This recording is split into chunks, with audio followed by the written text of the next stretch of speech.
পুনর্বাসন না দিয়ে ফুটপাত দখল মুক্ত করার প্রতিবাদে বিক্ষোভ দেখিয়েছিলেন এগরার হকাররা। এবার বিক্ষোভের 24 ঘন্টা কাটতে না কাটতেই পদক্ষেপ নিল প্রশাসন। আজ দুটি জেসিবি দিয়ে সব অবৈধ দোকানপাট সরিয়ে ফুটপাত দখল মুক্ত করছে প্রশাসন।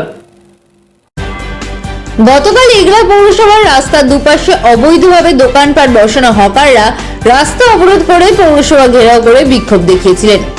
24 ঘন্টা কাটতে না কাটতেই আজ অবৈধ দোকানপাট সরিয়ে দিল প্রশাসন।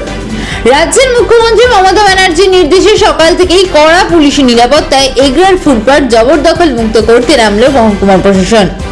বৃহস্পতিবার সকাল থেকেই ফুটপাত জবরদখল পরিষ্কার করতে দুটি জেসিবি নামানো হয়েছে। এদিন এগরা শহরে পুরসভার চেয়ারম্যান স্বপন কুমার নায়েক, এগরা থানার আইসি অরুণ কুমার খা ও এগরা মহকুমা পুলিশ আধিকারিক দেবীদয়াল কুন্ডুর উপস্থিতিতে এই অভিযান চালানো হয়। গতকাল এগরা শহরে হকার ইউনিয়নের একটি বিক্ষোভ মিছিল হয়েছিল। তার 24 ঘন্টার মধ্যেই কড়া পদক্ষেপ নিল পুলিশ প্রশাসন। এদিন এগরা পৌরসভার পৌরপিতা স্বপন কুমার নায়েক জানিয়েছেন, আমরা আজ জেসিবি দিয়ে জবরদখল মুক্ত করছি। মুখ্যমন্ত্রীর নির্দেশে এই অভিযান চালানো হচ্ছে। গত 27 জুন থেকে লাগাতার মাইকিং করে দোকানে দোকানে গিয়েও জানানো হয়েছিল। কিছু জন নিজেরা পরিষ্কার করলেও বহু দোকান এখনো রয়েছে, তাই আজ জেসিবি দিয়ে সব পরিষ্কার করা হচ্ছে।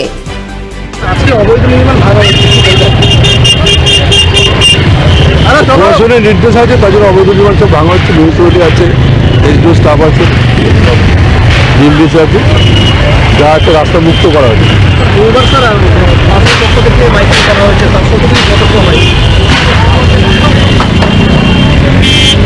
সবাইকে নোটিশ দিয়েছে, সবাইকে সতর্ক করা হয়েছিল যে যে যা আছে তুলে নেবে। তা সেই সময়সীমা পার হয়ে গেছে, তার জন্য ইলিগাল যে এন্ট্রি আছে সেগুলো রিনিউয়াল প্রসেস চলছে। এবার এগরায় বুলডোজার দিয়ে অবৈধ নির্মাণ ভেঙে গুড়িয়ে দেওয়া হবে, কি বলবেন? বুলডোজার দিয়ে আমরা শুরু করছি না, আমরা জেসিবি দিয়েই ভাঙছি। ধরুন বুলডোজারই মতো। সবচাইতে বড় কথা হচ্ছে 24শে জুন আমাদের মুখ্যমন্ত্রী মিটিং ডেকেছিলেন। 127 রাজ্যের 127টা মিউনিসিপ্যালিটি এবং যখন মিনিস্টাররা ছিলেন, সেখানে অনেক এমপিরাও ছিলেন। সেখানে তিনি নির্দেশিকা দিয়েছিলেন পরিষ্কার যে যত সরকারি জায়গা জবরদখলি আছে সেগুলো পরিষ্কার করে দেওয়া।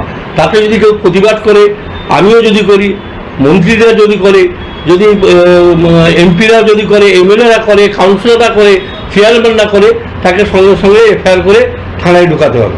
তাই সেই নির্দেশ অনুযায়ী আমাদের 26 তারিখে ডিএম মিটিং, পূর্ণেন্দু মাঝি মহাশয় আমাদের মিটিং ডাকেন। সেখানে আমরা উপস্থিত হই। সেখানে 5 জন পূর্ব মেদিনীপুরের 5 জন চেয়ারম্যান, সব এসপি, এসডিও এবং ডিএম সাহেব এবং এডিএম সাহেবরা সবাই ছিলেন। তিনি নির্দেশ দিলেন এই জঞ্জাল মুখ্যমন্ত্রীর নির্দেশে এটা পরিষ্কার করতে হবে। আমরা 27 তারিখে এসে এখানে অ্যাওয়ারনেস দিই, প্রত্যেক দোকানে গিয়ে বুঝাই যে তোমরা ভালোভাবে উঠে যাও, তাতে আমরা তোমাদের স্থানান্তরিত করবো। আমরা বারবার করে বলেছি এবং বিভিন্ন সময় গেছে এসডিও সাহেব, আমি এবং আমার কাউন্সিলররা সবাই গেছে, অনুরোধ করেছি। বহুত লোক 13টা ওয়ার্ডের দোকানদার ভেঙে নিয়ে গেল, এই 1 নম্বর ওয়ার্ডের কিছু দোকানদার থেকে গেল। কী কারণ থেকে গেল আমরা জানি না। আমরা বারবার অনুরোধ করছি। কালকে ওরা মিছিল করে ডেপুটেশন দিয়েছিল বিভিন্ন জায়গা, আমাদের অফিসে গিয়ে তালাচাবি লাগিয়ে দিল। অবৈধ কাজ, তার জন্য আমি বাধ্য হয়ে যারা দুজন করেছে, রঞ্জিত বেরা এবং রাজু সিট, তার এগেন্সে আমি এফআইআরও করেছি এবং এমনভাবে হ্যাকেল করেছে। কালকে আইসি সাহেবও ছিলেন।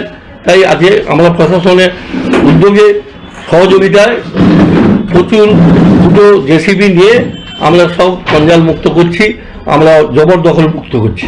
এই হচ্ছে আজকের প্রোগ্রাম। আমার নাম স্বপন কুমার নায়ক, পৌর প্রধান, এগরা পৌরসভা।